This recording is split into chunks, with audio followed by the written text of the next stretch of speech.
Good evening, I'm Camelia and this is KiniNews.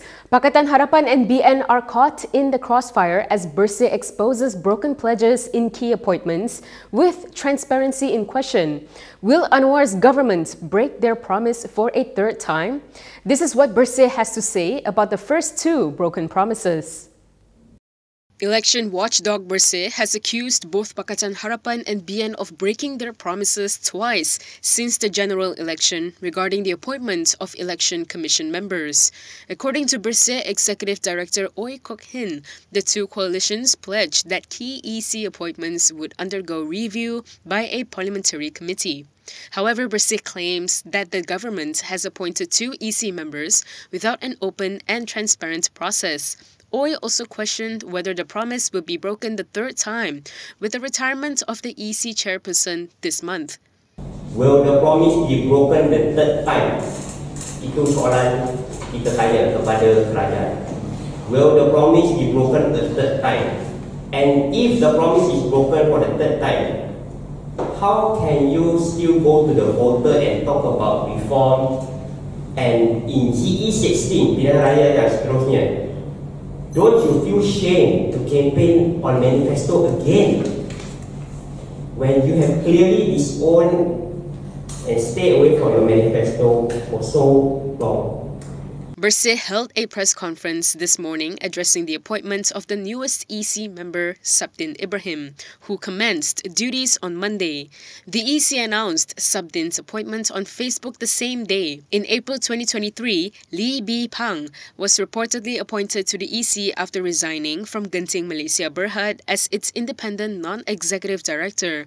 Meanwhile, Ooi dismissed the notion that BN and Harapan's manifestos couldn't be fulfilled due to the coalition's unfamiliarity in working together. Bersih Chairperson Muhammad Faisal Abdul Aziz suggested that the government could rectify the situation by ensuring that the next EC chairperson is appointed through the establishment of a parliamentary standing committee on electoral affairs comprising bipartisan MPs with clear processes and criteria for the appointment. Amidst whispers of compromise, Lim Kitang reassures DAP's fidelity to principles.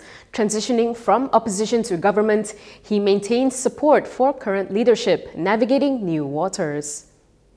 Lim Kitang believes that DAP is still on the right track despite concerns from some quarters about compromise since joining the coalition government. Speaking to Malaysia Kini at MIC's election war room in Kuala Kubu Baharu, the former DAP Secretary General acknowledged that the party is operating under different circumstances after transitioning from opposition to government.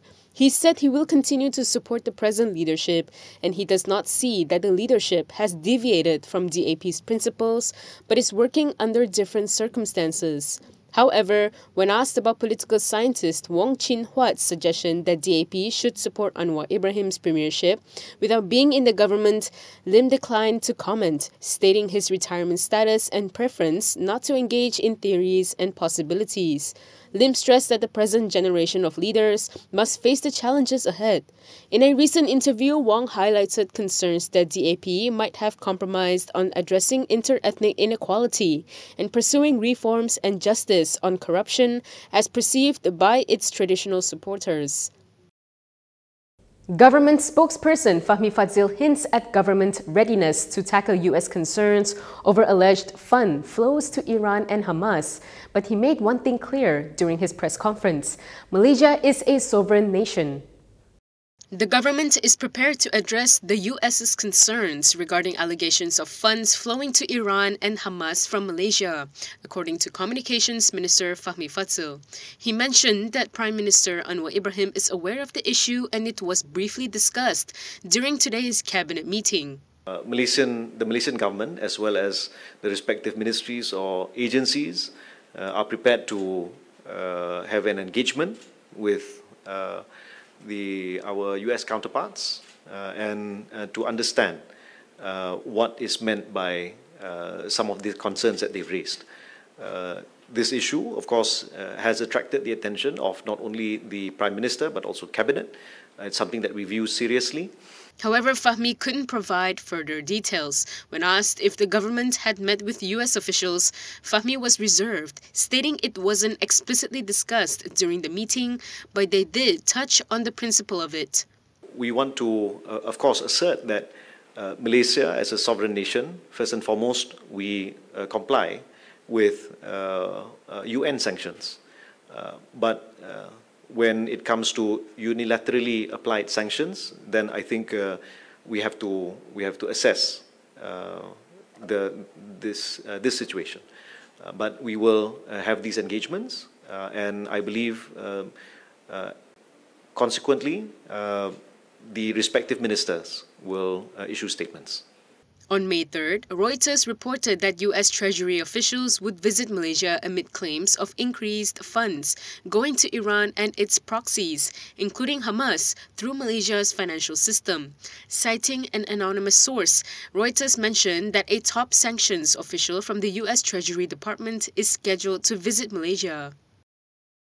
3 cases involving attacks on national football players Akia Rashid, Faisal Halim and Safiq Rahim are now being investigated by Bukit Aman's Classified Crime Unit. This comes after the latest attack yesterday. Former national footballer and Johor Darul Ta'zim, Captain Safiq Rahim, found himself in the line of danger last night, marking the 3rd attack on a Malaysian footballer in just a week. As Safiq drove his Honda City hatchback along Jalan Sri Gelam in Johor Bahru, 2 individuals on a motorcycle boxed him in, with one wielding a hammer to shatter his rear windscreen. Safiq promptly reported the harrowing encounter to the Larkin police station, detailing how the incident unfolded around 10:05 p.m. after he left the JDT training center in Sri Gelam to head towards Pantai Lido. Recalling the ordeal, Safiq explained that as the assailants approached, one of them wielded a hammer, striking his car's windscreen and causing it to crack. Feeling startled, he brought his vehicle to a halt, only for the perpetrators to brandish the hammer menacingly. Safiq swiftly reversed, prompting the culprits to flee the scene. This incident follows similar attacks on fellow footballers, including national striker Faisal Halim, who suffered severe acid burns in a Kota Damansara shopping mall on Sunday, and national player Muhammad Akia Abdul Rashid, who was assaulted and robbed in Kuala Terengganu last Thursday, sustaining injuries to his head and body. Court greenlights Muhidin Yassin's Aussie trip to tend to family amid a legal storm. Judge Azura Ooi gave the nod for a temporary passport release. The Kuala Lumpur Sessions Court has granted Muhidin Yassin's request for temporary passport release. He seeks to visit a family member battling bowel cancer in Australia. Judge Azura Ooi approved the application raised by Defence Counsel Hisham Tehpo Teik. This was unopposed by Deputy Public Prosecutor Noor Asma Ahmad. The court allowed the passport release from today until May 28th. This decision was based on Muhidin's affidavit, in which he stated the need to visit a close relative in Australia. Muhidin had previously surrendered his passport. This was part of bail conditions related to his pending Jana Wibawa case. In this case, he faces 4 counts of abuse of power and 3 money laundering charges totaling 232.5 million ringgit. Azura also scheduled June 13th to hear Muhidin's application to stay proceedings at the lower court. This would be until the disposal of his review application to quash the charges, which is set for hearing before the Court of Appeal on July 9th. Former assemblyperson Satis Muniandi denies spreading tax rumors about Deputy Minister Saraswati Kandasamy but questions her appointment process. He now wants Anwar Ibrahim to explain. Former Bagandalam assemblyperson Satis Muniandi has denied spreading rumors about Deputy National Unity Minister Saraswati Kandasamy's alleged 200,000 ringgit tax arrears. In a statement, Satis urged Prime Minister Anwar Ibrahim to clarify Saraswati's appointment as Deputy Minister, especially given her prior blacklisting by the Inland Revenue Board. Satis said according to his recent checks, Saraswati's blacklist status was lifted today after being in effect until last Sunday, raising concerns about her suitability for the role. He questioned whether the PM's office overlooked security screening or disregarded the findings before appointing her, highlighting the discrepancy with Anwar's touted integrity. Saraswati recently lodged a police report against Satish and local Tamil news portal Makal Osai over the alleged dissemination of false information.